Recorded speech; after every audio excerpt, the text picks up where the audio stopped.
देखो बाबू लाइट लगा लिए हुआ फिर जब काम करे के पड़ते तो लाइट उठा दे बाबू जरूर 5 मिनट में पीली गड़िया पानी टंकी में फाड़ दे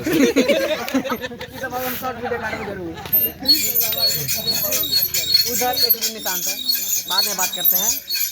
पहले आइए चिन्नी भाई सबसे बात कर लेते हैं। माहौल थोड़ा है ना इधर थोड़ा खिचखिचाहट आ रहा है। ये साइकिल का जो है ना बैरिंग जाम चल रहा है।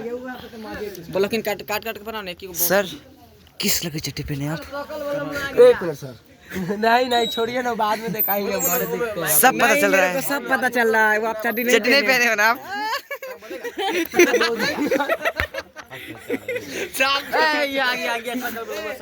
सकल मैडम को पूछो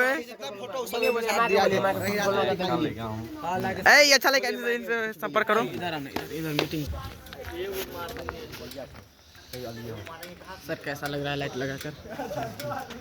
बिल्कुल यहाँ गाड़ मारने वाला धंधा बंद करवा दिया है